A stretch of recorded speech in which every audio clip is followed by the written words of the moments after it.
हम अब मैं वो कृष्ण और हम साथ में देख रहे हैं जावास्क्रिप्ट। आज का जो हमारा टॉपिक है वो है function expression and arrow function, जो कि आप जावास्क्रिप्ट पर देख सकते हैं इन जावास्क्रिप्ट। अब तक हमने फंक्शन डिक्लेरेशन सीख लिया है, ठीक है ना। फंक्शन डिक्लेरेशन क्या होता है हमने सीख लिया, हमने आर्गुमेंट के बारे में सीख लिया है, हमने पैरामीटर्स हमने देखा है, हमने रिटर्न टाइप के बारे में सीख लिया है। ठीक है, सफ़र को आगे बढ़ाते हैं क्योंकि मंजिल काफ़ी दूर है। ठीक है, तो फंक्शन यहाँ पर एक एग्जांपल दिया गया है। देखिए फंक्शन एक फंक्शन हमारा कीवर्ड है, ग्रीट नाम का हमने एक फंक्शन डिक्लेयर किया है और कंसोल डॉट लॉग की मदद से हम उसको प्रिंट आउट करवा रहे हैं। लेकिन मॉडर्न जावास्क्रिप्ट और रिएक्ट में हम ज़्यादातर, जब आप रिएक्ट और मॉडर्न जावास्क्रिप्ट पढ़ेंगे तो आपको ज़्यादातर ये देखने को मिलेगा, constant greet equal to parenthesis equal to greater than curly bracket console dot log. आज हम सीखेंगे फंक्शन एक्सप्रेशन। फंक्शन एक्सप्रेशन क्या होता है, एरो फंक्शन क्या होता है, डिफरेंस क्या होता है और मॉडर्न बेस्ट प्रैक्टिस क्या होता है। ठीक है, फंक्शन एक्सप्रेशन की पहले बात करते हैं। फंक्शन को वेरिएबल के अंदर स्टोर करना। फंक्शन एक्सप्रेशन का मतलब होता है किसी भी फंक्शन को वेरिएबल के अंदर स्टोर करना फंक्शन एक्सप्रेशन कहलाता है। अबे नीचे कहा जा रहा है, ऊपर चल।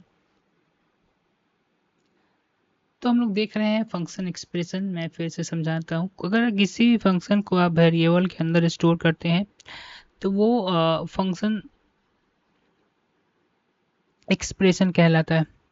जैसे कि आप सिंटेक्स पर देख सकते हैं कांस्टेंट, जो कि हमने डिक्लेयर किया है कि फंक्शन कांस्टेंट रहेगा, यानी कि वेरिएबल कांस्टेंट रहेगा, इसकी वैल्यू हम चेंज नहीं कर पाएंगे। ठीक है, कांस्टेंट, इसके हम लिखना है हमें वेरिएबल्स का नेम इक्वल टू फंक्शन, जो हमारा कीवर्ड है, पैरेंथेसिस और curly bracket.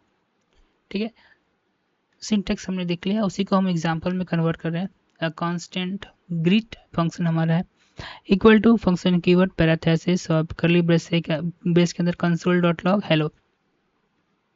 Greet output, greet greet function का नाम हमसे कॉल करवा रहे हैं, आउटपुट में आपको हेलो वर्ल्ड दिखा हो।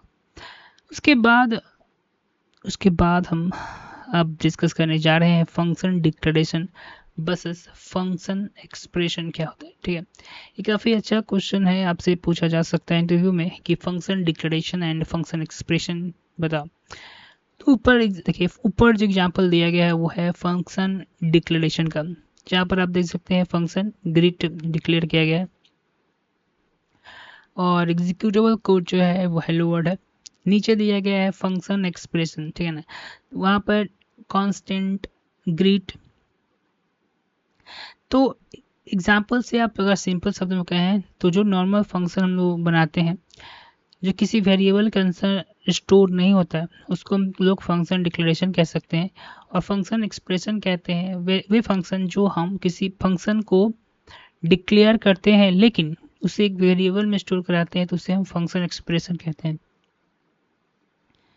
इन चीज़ों पर आपको ध्यान देना होगा क्योंकि ठीक है, दोनों काम करते हैं, ठीक है, दोनों काम करते हैं लेकिन कॉल करने का तरीका बदल जाए एक क्योंकि कॉल करने का, ठीक है ना, तरीका बदल जाएगा। कैसे बदल जाएगा, तो एक फंक्शन से कॉल होगा फंक्शन के नाम से और एक वेरिएबल के नाम से कॉल होगा। आई थिंक आगे एग्जांपल दिया ही होगा। ठीक है, फंक्शन विद द पैरामीटर, यहाँ जब फंक्शन एक्सप्रेशन की बात करें तो आप पैरामीटर भी इसमें डाल सकते हैं, किस तरीके से डाल सकते हैं एग्जांपल समझाया गया है। कांस्टेंट हमने कीवर्ड हमने डिक्लेयर किया, अरे ऊपर कहाँ जाते हो ब्रो। और ग्रीट, उसके बाद ग्रीट हमने फंक्शन एक वेरिएबल डिक्लेयर किया, उसके अंदर इक्वल टू देकर हम फंक्शन को स्टोर करवा रहे हैं, ठीक है ना, हेलो।